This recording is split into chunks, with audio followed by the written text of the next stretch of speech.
Good morning all. आज हम लोग केमिकल काइनेटिक्स का सेकंड पार्ट देखेंगे। ठीक है, फर्स्ट पार्ट आप लोगों ने देखा, समझ में आया होगा अच्छे से, तो बताइएगा। कोई और डाउट होगा तो आप पूछ सकते हैं, है ना। तो आज हम लोग सेकंड पार्ट देखते हैं। इसमें हम लोग क्या देखेंगे, फैक्टर्स, क्या क्या फैक्टर्स जो कि इसको इन्फ्लुएंस करता है ना, रेट ऑफ ए रिएक्शन को। अभी तक हम लोग रेट ऑफ ए रिएक्शन देख रहे थे। अब धीरे धीरे हम लोग कहाँ जाएंगे, रेट लॉ में जाएंगे, जिसको रेट इक्वेशन भी बोलते हैं और रेट एक्सप्रेशन भी बोलते हैं ना।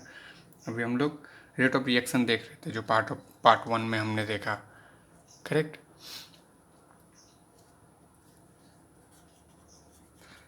तो factors influencing rate of A reaction.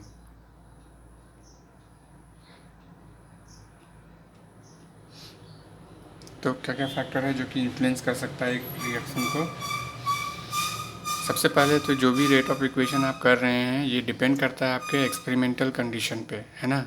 ये आपका थियोरेटिकल, ये जो चैप्टर है, थ्योरी से ज़्यादा ये प्रैक्टिकल से ही आप इसका कैलकुलेशन कर पाएंगे, करेक्ट। थियोरेटिकल से आप इसको कैलकुलेट नहीं कर पाएंगे।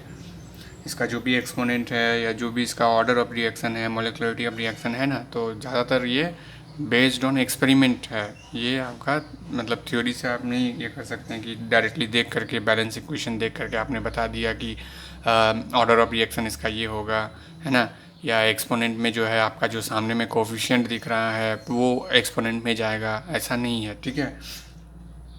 तो ये किस पे डिपेंड्स रहता है, डिपेंड्स ऑन एक्सपेरिमेंटल कंडीशन, है ना, पूरी तरह से एक्सपेरिमेंटल कंडीशंस में डिपेंड रहता है। किस क्या क्या, जैसे कि आपका हो गया इसका कंसंट्रेशन, है ना, कंसंट्रेशन ऑफ रिएक्टेंट है। फिर आपका टेम्परेचर, है ना। फिर कैटलिस्ट, ठीक है। अगर गैसेस मॉलिक्यूल है तो यही कंसंट्रेशन चेंज हो जाएगा आपका। प्रेशर ऑफ गैस, अगर गैसेस मॉलिक्यूल है तो, अदरवाइज कंसंट्रेशन पे ही डिपेंड रहेगा, है ना।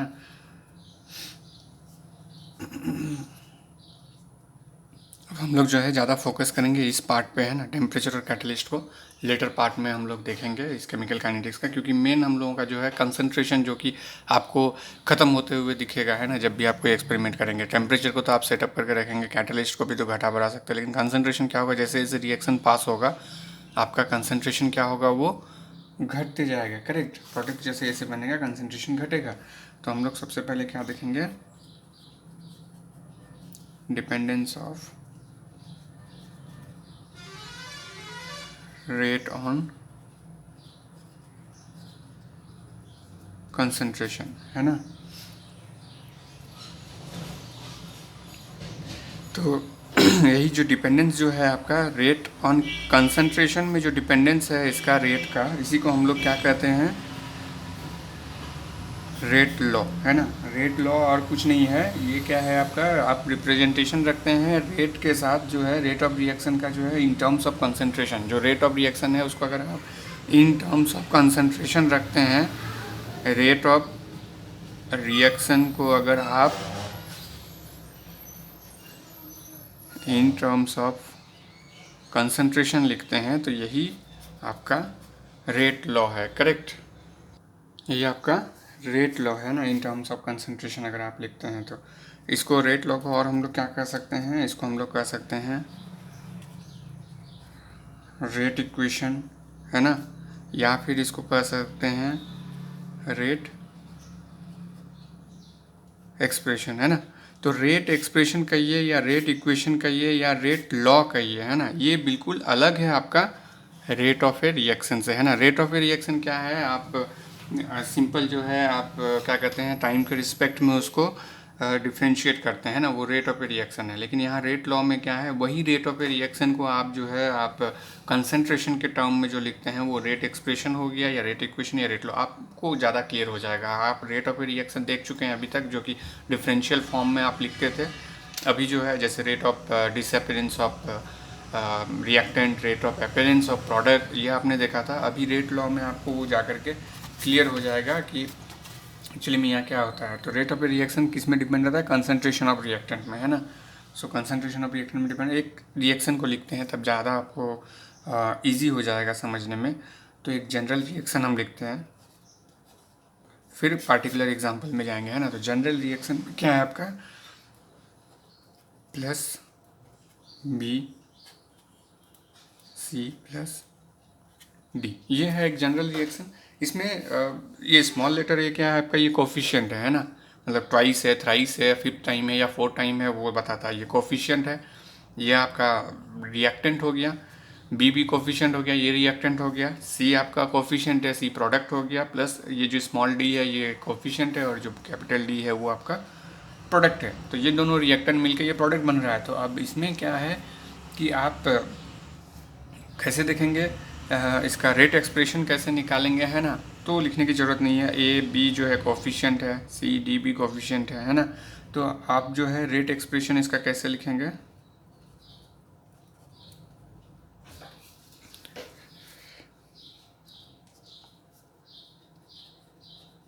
तो रेट इज प्रोपोर्शनल टू आपका A to the power X B to the power Y.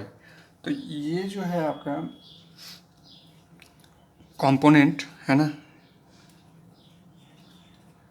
Component यहाँ पर क्या है आपका, कंपोनेंट एक्स एंड वाई, है ना, x and Y.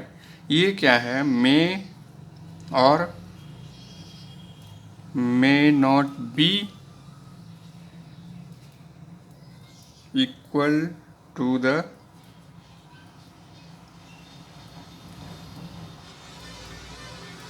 Stoichiometric coefficient, जो कि आपका ए एंड बी है ना, ऑफ द रिएक्टेंट। देखिए ये कंपोनेंट x और y, ये ज़रूरी नहीं है कि इस a और b के इक्वल हो, है ना। ये इक्वल हो भी सकता है, नहीं भी सकता है। तो ये किस पे डिपेंड रहता है, यानी मैंने आपको कहा था ना कि ये डिपेंड करता है किसका, एक्सपेरिमेंटल कंडीशन में डिपेंड करता है ना। आप थ्योरेटिकली देख के नहीं बता सकते हैं कि a है तो इसका ऑर्डर ऑफ रिएक्शन a होगा, यहाँ b है तो ऑर्डर ऑफ रिएक्शन b होगा, या फिर a प्लस बी कर देंगे तो जो फाइनली आएगा वही ऑर्डर ऑफ रिएक्शन में ये फॉलो कर रहा है। तो नहीं, ये ऐसा नहीं है, ठीक है, इस तरह इसमें नहीं होता है, करेक्ट। तो फिर कैसे, मतलब कि ठीक है, अच्छी बात है कि एक्सपेरिमेंटली हम पता कर सकें, लेकिन क्या ऐसा कोई भी प्रोसीजर है जो कि हम रिएक्शन को देख के भी कर सकते हैं कि जो ये एक्सपोनेंट है ये कहाँ से आया, या ऑर्डर ऑफ रिएक्शन इसका क्या होगा, कैसे पता चलेगा। तो उसका भी आंसर है कि हाँ आप देख सकते हैं, है ना। सो उसके पहले देखते हैं कि रेट ऑफ रिएक्शन हम आपने देखा था डिफरेंशियल इक्वेशन था, है ना, विथ रिस्पेक्ट टू टाइम। लेकिन यहाँ रेट एक्सप्रेशन में क्या देख रहे हैं आप, ये कंसंट्रेशन के टर्म में, ये वाला पार्ट क्या है आपका, कंसंट्रेशन ऑफ रिएक्टेंट, जो कि इसको इसको इसके साथ रिलेट कर रहा है। यही आपका रेट लॉ है, रेट इक्वेशन है, या रेट एक्सप्रेशन है, करेक्ट। ठीक है, अब इस रेट वर्ड को आप हटा सकते हैं। रेट वर्ड को आप कैसे हटा सकते हैं, तो आपको पता ही है, ये डिफरेंशियल रेट मतलब क्या, रेट ऑफ रिएक्शन है। तो रेट ऑफ रिएक्शन को जो है आप यहाँ पे लिख सकते हैं माइनस, इसलिए क्योंकि रिएक्टेंट घट रहा है ना, डी टी इक्वल टू, ये प्रोपोर्शनल को हटा के यहाँ के डालना पड़ेगा, जो कि प्रोपोर्शनलिटी कांस्टेंट यहाँ पे आपका है। तो ए एक्स बी वाई, है ना। सो ये हो गया आपका डिफरेंशियल रेट इक्वेशन, इसको हम लोग कहेंगे डिफरेंशियल रेट इक्वेशन, है ना। यहाँ के को या तो प्रोपोर्शनलिटी कांस्टेंट कहिए, या फिर इसको आप कह सकते हैं रेट कांस्टेंट, है ना, प्रोपोर्शनलिटी कांस्टेंट या रेट कांस्टेंट। चलिए अब आते हैं, आपको ये बताते हैं कि ये कोफिशिएंट का और ये एक्सपोनेंट का क्या चक्कर है। देखिए देख के भी आप कह सकते हैं कि इसका ऑर्डर ऑफ रिएक्शन क्या होगा, लेकिन इसके लिए आपको ध्यान एक चीज़ रखना होगा। आपको एक ये जैसे कि आपका एलिमेंट्री रिएक्शन होता है, एलिमेंट्री रिएक्शन किसको बोलते हैं, जैसे कि वो वन स्टेप रिएक्शन होकर के प्रोडक्ट दे दे, है ना, वो इधर उधर में और कोई चेंजेस ना हो। अगर वो रिएक्शन आपका 2-3 स्टेप में जा रहा है, तो आप देखेंगे जो सा स्टेप रेट डिटरमाइनिंग स्टेप है उसमें जो कोफिशिएंट आ रहा है वही एक्सपोनेंट में जाएगा, करेक्ट। इसको ध्यान से सुनिए फिर से एक बार कि एलिमेंट्री रिएक्शन अगर है तो अगर मान लेते हैं कि ए प्लस बी से आपका मान लेते हैं कि सी प्लस डी बन रहा है। अगर ये हम मानते हैं कि ये वन स्टेप रिएक्शन है, जिसको हम लोग बोलते हैं कि वन स्टेप रिएक्शन या फिर एलिमेंट्री रिएक्शन अगर है, तो यहाँ पर हम लोग क्या कह सकते हैं कि ये रेट जो है प्रोपोर्शनल किसके हो जाएगा, ए टू दी पावर यहाँ पर ए और B to the power B हो जाएगा। कब? जब एलिमेंट्री रिएक्शन होगा तो। और मान लेते हैं कि अगर ये 2-3 स्टेप के बाद ये प्रोडक्ट मिल रहा है, मान लेते हैं कि ए प्लस बी से पहले आपका बना ई, है ना, ठीक है। अब ये ई जो इस दोनों मिलकर के जो ये प्रोडक्ट बना, अब नेक्स्ट स्टेप में क्या होगा, ये मान लेते हैं इसका फर्स्ट स्टेप है। सेकंड स्टेप में क्या हो जाएगा, ये ई प्रोडक्ट आपको दे रहा है सी प्लस डी, करेक्ट, ठीक है। 2 ले लेते हैं तो आपके लिए इजी हो जाएगा, एफ, है ना। तो ये दोनों मिलकर के ये प्रोडक्ट दे रहा है। तो अब आपका जो यहाँ पर था ए टू दी पावर, ये जो आपने दिया था यहाँ पर हो जाएगा आपका ई, और यहाँ पर जो आपने बी दिया था, बी के ऊपर क्या हो जाएगा, एफ। यहाँ दिया था ना एक्स और वाई, तो एक्स और वाई किसके इक्वल हो जाएगा, ई और एफ के इक्वल हो जाएगा, है ना। ज़रूरी नहीं है कि ये इस पर डिपेंड रहेगा। ये तो जस्ट एक एग्जांपल है, आप आगे जा करके देखेंगे जब हम रियल एग्जांपल लेंगे तो आपको ज़्यादा इजीली ये समझ में आएगा, है ना। ये तो दिमाग में यही रखिए कि अगर एलिमेंट्री रिएक्शन रहा या वन स्टेप, है ना, सिंपल रिएक्शन रहा, वन स्टेप रिएक्शन रहा, तो ये एक्स और वाई इक्वल हो जाएगा ए और बी के बराबर, है ना। जो भी वैल्यू यहाँ रहेगा वही वैल्यू आप यहाँ पुट कर सकते हैं अगर एलिमेंट्री रिएक्शन रहा तो। या अगर मल्टी स्टेप रिएक्शन रहा, मतलब जिसमें रेट डिटरमाइनिंग स्टेप जो है आपका 2-3 स्टेप से जा रहा है और रेट डिटरमाइनिंग स्टेप उनमें से कोई एक ही होगा, तो आप कह सकते हैं कि जो रेट डिटरमाइनिंग स्टेप होगा और वो जिस पे डिपेंड कर रहा है, जिसके कंसंट्रेशन पे, उसका जो कोफिशिएंट है वही आपका एक्सपोनेंट में जाएगा, करेक्ट। अब बार बार हम लोग रेट डिटरमाइनिंग स्टेप बोल रहे हैं, तो रेट डिटरमाइनिंग स्टेप आपको कैसे पता चलेगा, क्या है रेट डिटरमाइनिंग स्टेप?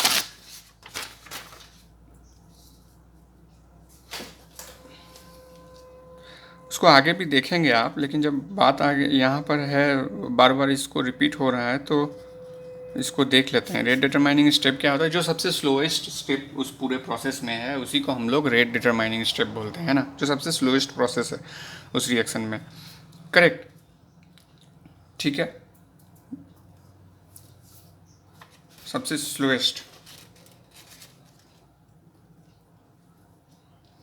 तो जैसे कि मान लेते हैं इसको, आप इसका आप और एग्जांपल आगे देखेंगे। जैसे हम इसको एक सिंपल एग्जांपल से जानते हैं कि रेट डिटरमाइनिंग स्टेप में जो है आपका मान लेते हैं कि आप कोई चीज़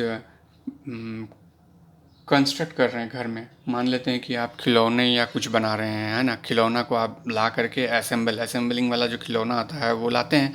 तो वो असेंबल करने के लिए आपको कौन कौन सा स्टेप से गुजरना पड़ेगा? सबसे पहले तो आपको मार्केट जाना पड़ेगा, है ना। स्टेप 1 क्या है, मार्केट जाना पड़ेगा। स्टेप 2 में क्या है, आप उसको ले करके आएंगे घर, करेक्ट। स्टेप 2 में क्या है,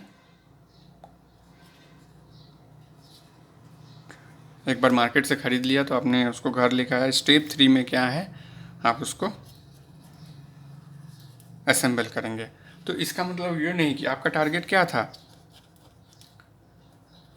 असेंबलिंग टॉयज़, ठीक है, ये था।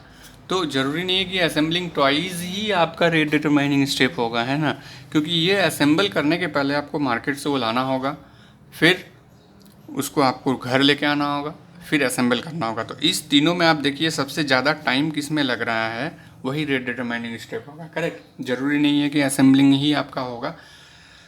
आपका मार्केट दूर है ना, और फिर वहाँ से घर आना ज़्यादा टाइम लगेगा, तो ये सेकंड स्टेप आपका स्लोएस्ट स्टेप होगा। क्योंकि टेकिंग होम में आप गाड़ी चला के घर तक आएंगे, तो जो अगर ज़्यादा टाइम उसमें लग रहा है, तो पूरा असेंबलिंग जो असेंबल होके तैयार हो जाएगा प्रोडक्ट आपका, वो डिपेंड करेगा ये कितना देर में आ रहा है घर में, है ना। तो सबसे ज़्यादा टाइम यही लग रहा है।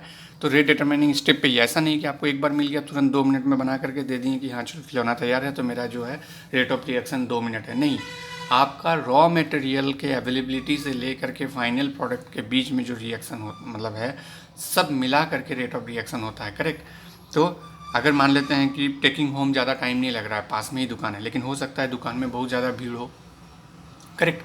दुकान में बहुत ज़्यादा भीड़ हो तो आप लंबी लाइन में लगे हुए हैं, तो आप खिलौना लेने के लिए जैसे ही मतलब जो असेंबलिंग करने के पहले का जो मटेरियल है उसको लेने के लिए आप लाइन में खड़े हैं, 1 घंटा वहीं लग गया, है ना। उसके बाद 2 मिनट लगा घर में आने में और 2 मिनट लगा बनाने में। तो सबसे ज़्यादा टाइम कहाँ लगा? जो आप लाइन में लग करके टॉयज़ का पार्ट्स खरीद रहे थे जिसको आप असेंबल करेंगे, है ना। तो ये जो मार्केट में ज़्यादा टाइम लग गया, यही रेट डिटरमाइनिंग स्टेप है। अगर मान लेते हैं कि ये मार्केट का टाइम थोड़ा कम लगता तो आपका असेंबलिंग भी फास्ट हो जाता है ना, मतलब फाइनल प्रोडक्ट आपका भी फास्ट हो जाता है। यहाँ पर आपको 1 घंटा 2 मिनट और 2 मिनट 4 मिनट, 1 घंटा 4 मिनट लग गया, है ना। लेकिन असेंबलिंग में तो 2 ही मिनट है, तो वो फास्टेस्ट है और घर आना में भी जल्दी आ गए। लेकिन जो लाइन में लग के लिए यही आपका यहाँ पर स्लोएस्ट स्टेप हुआ और वही रेट डिटरमाइनिंग स्टेप हुआ, करेक्ट। तो इसको जैसे रिएक्शंस आएंगे, रेट डिटरमाइनिंग स्टेप आएंगे, तो उस समय में हम लोग इसको देखेंगे। जब हम लोग फर्स्ट ऑर्डर सेकंड ऑर्डर करेंगे तो उसको और डिटेल में वहाँ पे देखेंगे, करेक्ट। तो हम लोग एक एग्जांपल देखते हैं और उसको समझते हैं कि रेट लॉ जो है कि कैसे काम करता है ना। रेट लॉ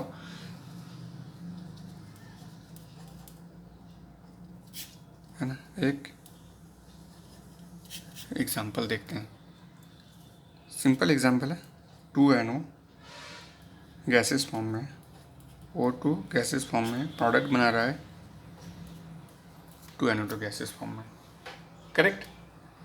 ये बनाया, अब ये बनाया, इसमें अब जो है हम एक काम करेंगे, इसको हम चेंजेस करते जाएंगे। सिंपली में अगर आप इसको देखेंगे तो आप नहीं कह सकते हैं कि इसका जो है कोफिशिएंट, चलिए इसको देख करके, ठीक है, आप ये मत समझिएगा जो भी मैंने बना दिया वो हो सकता है सही हो या गलत हो, ऐसा कुछ नहीं है। आपको एक्सपेरिमेंटली देखना पड़ेगा कि वो सही है कि नहीं है, ठीक है। हो सकता है सही हो या गलत हो, मैं इसको लिखता हूँ, बाद में फिर एक्सपेरिमेंटली देखेंगे कि वो सही है कि गलत है ना।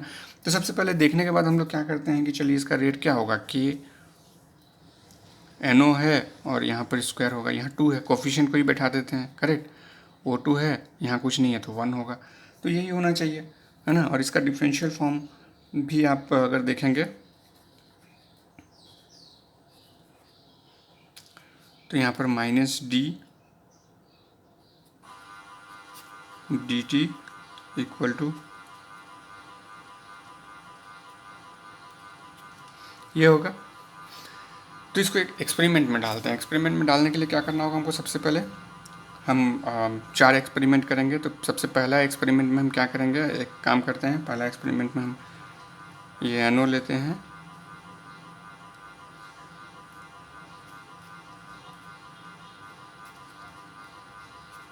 एक्सपेरिमेंट नंबर 1, है ना, ये बना। अब इसमें क्या करेंगे हम लोग, पहला जो है इसको हम लोग रखते हैं 0.30, है ना, मोल पर लीटर। इसको भी 0.30 mole, equally 0.30 mole litre, 0.30 mole litre. Product हमारा क्या बना, 0.096 मोल पर लीटर पर सेकेंड, है ना। ये रेट बता रहा है, ये इसका नहीं होगा, ये होगा आपका, ये इतना हो गया। यहाँ पर लिख देते हैं हम initial rate of formation of NO2, है ना। तो 96 मोल पर लीटर पर सेकंड, मतलब 1 सेकंड में इतना मोल पर लीटर बन रहा है आपका। ये rate of formation of NO2 है ना। तो NO2 को बनने की स्पीड जो है ये है जब आप दोनों का कंसंट्रेशन इक्वल लिए, करेक्ट। अब दूसरा एक्सपेरिमेंट ले लेते हैं। दूसरे एक्सपेरिमेंट में क्या करते हैं, सेम इक्वेशन में हम जो है NO का कंसंट्रेशन को डबल कर देते हैं, इसके कंसंट्रेशन को कांस्टेंट रखते हैं, O2 के कंसंट्रेशन को कांस्टेंट रखते हैं। तो जो हमारा ये प्रोडक्ट बनेगा, है ना, ये जो प्रोडक्ट बनेगा ये क्या बन जा रहा है हमारा 0.384, है ना, मोल पर लीटर पर सेकंड। उसको बार बार लिखने की ज़रूरत नहीं है, पर लीटर पर सेकंड, ठीक है। ये इसका यूनिट है। Rate of formation, rate of reaction का। तो आप क्या देख रहे हैं, इसको अगर आप अप्रॉक्सीमेटली 9 4 जा 36 4 टाइम्स है ना, अगर आप इसको 4 से गुना करते हैं तो ये रेट रिएक्शन, मतलब आपका रिएक्शन कितना बढ़ गया, 4 गुना बढ़ गया। करेक्ट। आपने यहाँ पे डबल किया, जस्ट NO के कंसंट्रेशन को डबल किया, यहाँ इसको कुछ नहीं किया है ना, O का कंसंट्रेशन को वही रखा। तो आप क्या देख रहे हैं कि आपका रेट ऑफ रिएक्शन, जो रेट ऑफ फॉर्मेशन है इसका NO2 का, वो 4 गुना बढ़ गया है ना। इसका मतलब जो भी आपका ये 2NO है उसको आप इसको आप इस तरह से रखिए कि ये जो 2NO है इसको आपने क्या किया, ट्वाइस कर दिया कंसंट्रेशन को।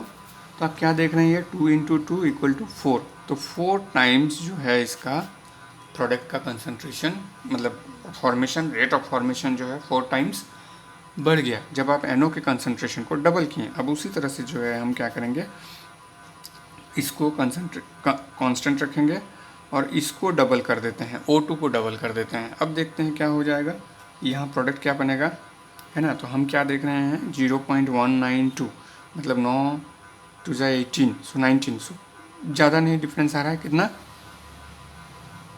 2 टाइम्स। ठीक है। ये जो यहाँ सेकंड आया, इसका मतलब हम कह सकते हैं कि ये सेकंड पावर है ना, सेकंड पावर रिएक्शन। मतलब ये क्या हो रहा है आपका, आप एक तरह से कह सकते हैं सेकंड ऑर्डर भी, कोई दिक्कत नहीं है।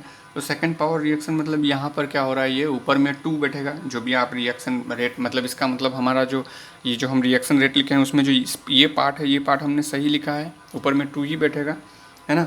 क्योंकि हम जब मेरा इनिशियल कंसंट्रेशन ये है तो ये बन रहा था, जैसे ही मैंने उसके ऊपर में जैसे ही कंसंट्रेशन, मतलब अंदर का कंसंट्रेशन को डबल कर दिया तो ये इसके साथ स्क्वायर हो गया, है ना। तो स्क्वायर हो गया मतलब यहाँ स्क्वायर है, होगा 2 होगा, तो इसका मतलब ये सही है।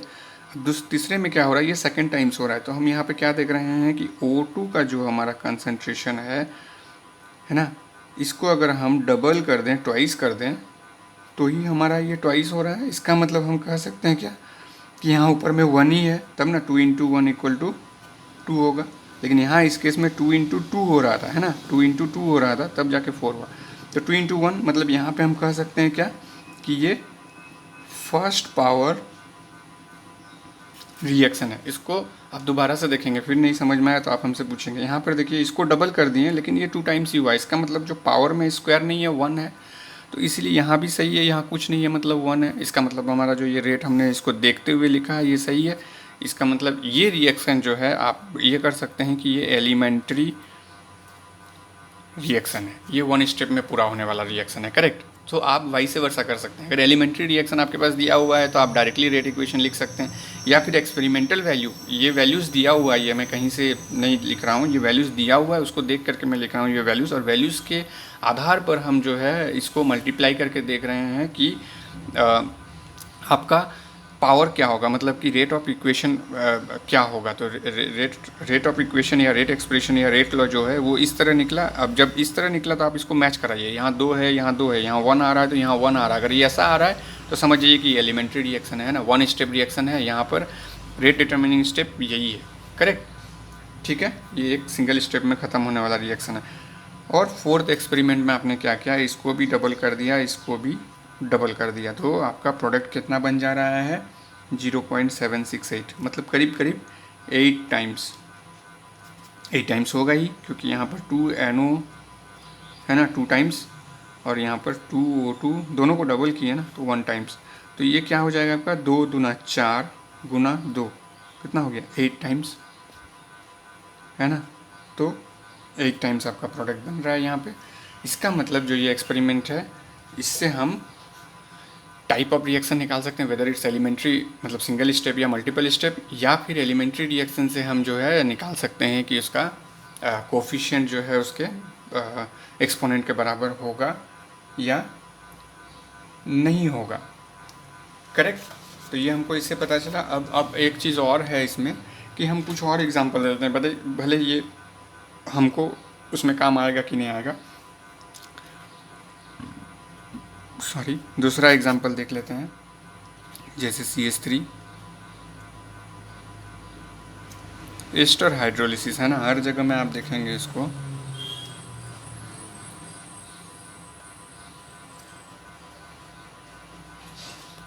ठीक है। एस्टर हाइड्रोलिसिस में आपका क्या एसिटिक एसिड और अल्कोहल बनता है।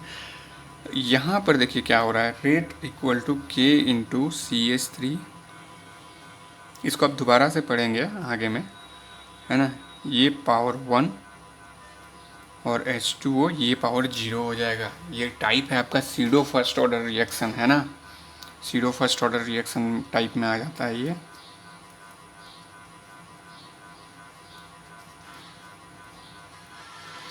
कैसे आप कहेंगे कि यहाँ वाटर दिया हुआ है तो यहाँ से इसको कैसे हटा दिए, ये कितना स्टेप में जा रहा है, ये कोई अलग अलग स्टेप में नहीं जा रहा है, एक स्टेप में ये पूरा हो रहा है, तो एक स्टेप में पूरा हो रहा है तो यहाँ 1 है तो इसके में भी तो 1 से ये होना चाहिए। तो एस्टर हाइड्रोलिसिस में जनरली हम लोग क्या करते हैं कि हम एक कंपोनेंट, जैसे एस्टर है हमारे पास, है ना, ये हमारे लिए इम्पॉर्टेंट है ना, ऑब्वियसली हाइड्रोलिसिस भी इम्पॉर्टेंट है। तो हम क्या करेंगे, ये मान लेते हैं 0.01 मोल हमने लिया है ना, 0.01 मोल लिए हैं हमने। और वाटर यहाँ पे क्या है, हम लोग कभी भी वाटर को जो है इसमें हाइड्रोलिसिस में मेज़र करके नहीं डालते हैं। हम लोग क्या करते हैं, अप्रॉक्सीमेटली जो है रफली जो है 10 मोल के आसपास,